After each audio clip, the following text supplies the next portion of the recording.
Joining us now on set in Chicago at the Democratic National Convention is Democratic Congresswoman from Michigan, Kailey Stevens. Thank you so much for joining us here. Delighted to see you all in the Windy City for this DNC. A windy city indeed this week, also a pretty festive city. It does seem that there is a great deal of energy at this convention week. The question is going to be, is that sustainable energy? Because this election does not end in Chicago. There's going to be months for Harris to try to continue this momentum.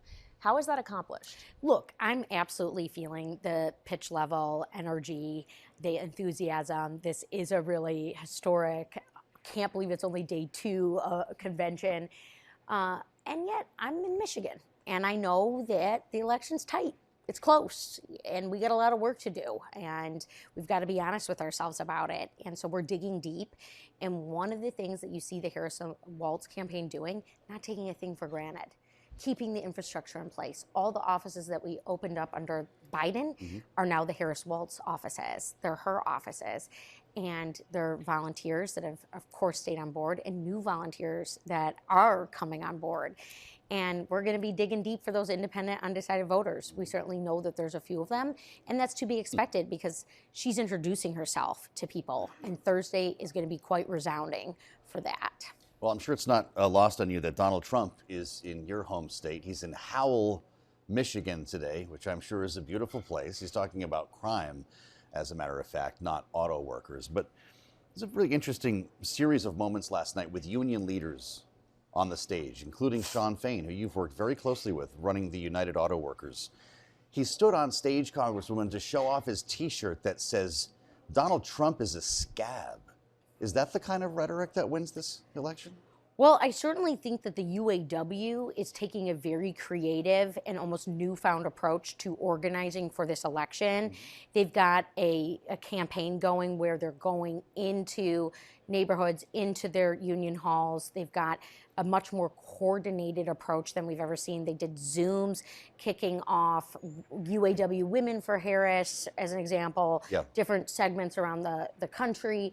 And I'm really proud of what the UAW is doing. And I'm also recognizing that Shawn Fain's going to call it like it is. I mean, he's in the trenches right now in terms of organizing new plants, focusing on worker profits, not just corporate profits, worker profits, what's going into people's pocketbooks when, yes, the costs of homes and the cost of everyday goods are sort of through the roof. And just a note on Howell, by the way, the last time that Trump and Vance were in town, there was a group of neo-Nazis cheering on Trump in Howell, Michigan. Wow. So I hope to see him denouncing that during his visit. Well, I guess we'll see if that is replicated in any way today. On this notion of the reach out to unions, though, it was noteworthy in President Biden's speech last night.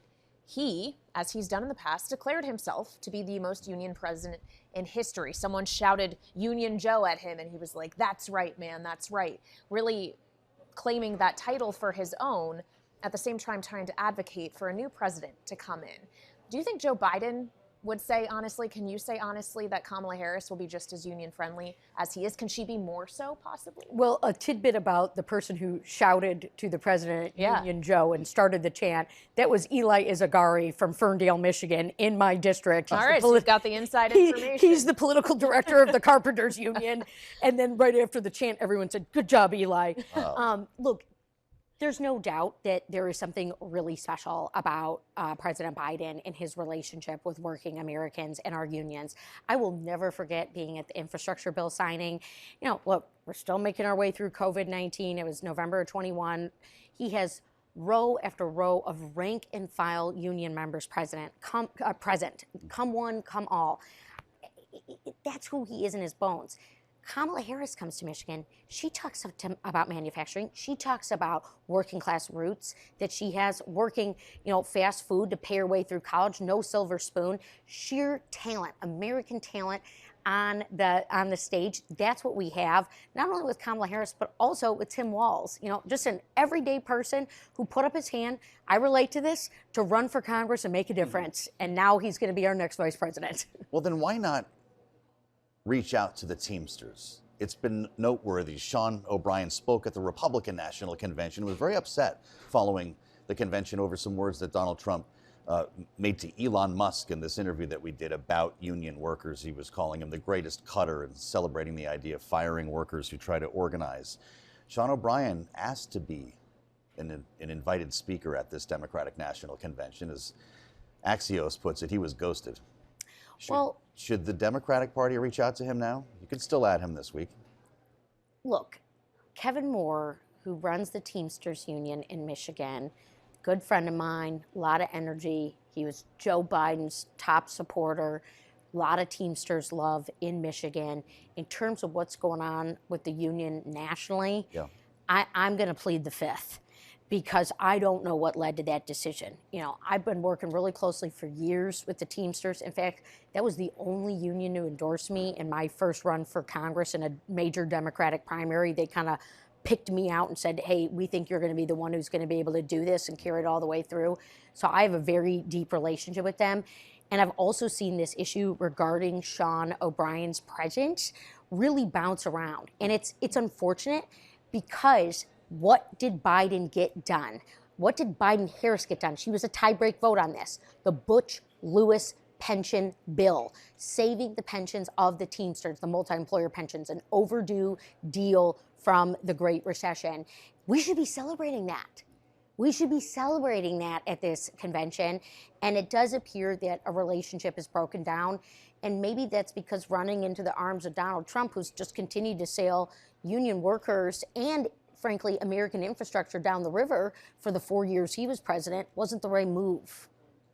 Well, as you talk about the work that this Congress has done in conjunction with this administration, you, of course, have done many things, including co-chairing the Hostage Caucus. Yeah. And we've had some interesting developments while we've been here in Chicago related to a potential ceasefire deal in which hostages would presumably be involved between Israel and Hamas. Antony Blinken, the Secretary of State, announced yesterday Netanyahu's government, Israel, has agreed to a so-called bridge ceasefire agreement. Mm-hmm. We're waiting as to whether or not Hamas is actually going to come to these terms.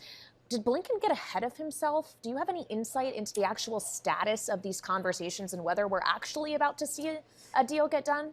I don't think he did. I think that this is a very fraught situation with a non-state actor who we are trying to negotiate with.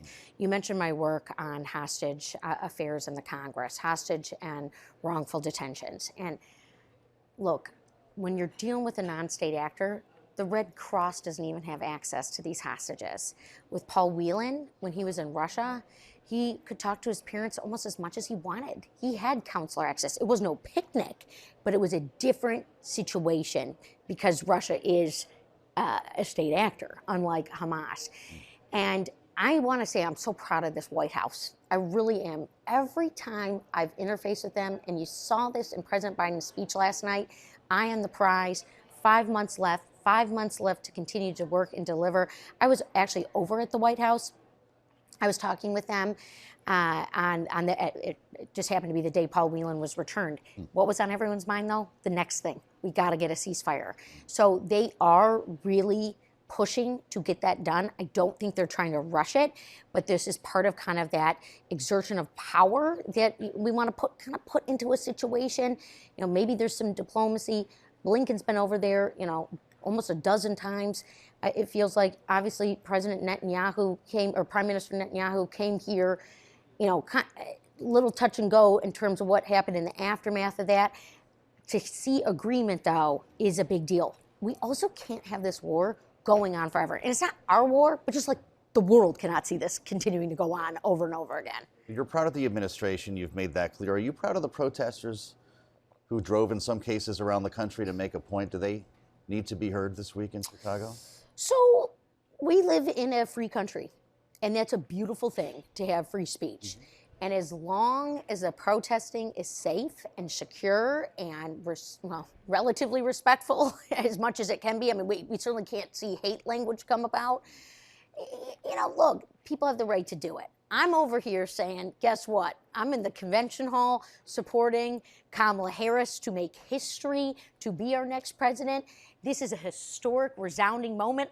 Deal me in. Deal me into the team. I'm kind of looking at the uncommitted delegates over there. I'm thinking, are you sure you're actually going uncommitted? And that's not to knock the deep pain and what that represents around a singular issue that has ripped the hearts of Will they become committed this week? Are you I'd love to see that? so. I'd love to see so. And look, I'm bringing my verve and excitement onto the convention floor. You know, was there cheering all night. My mom's a delegate as well. We were having the time of our lives, but some of the last ones to leave, it felt like. But I'll just say, you can't force people to feel a certain way. You know, that's been this phenomenon of the Harris ticket, is that the president endorsed her, and bandwagon effect took off, and she became our presumptive nominee in almost the blink of an eye. That's a big deal. And so that needs to work its way out. And we want to make sure everyone knows that their voice is important. We did have some protesters in Michigan at a Democrat club picnic that I was at just a handful of days ago. 4 people with a megaphone took down the whole picnic, and I'm thinking to myself the whole time, I just wish you were in the Dem Club.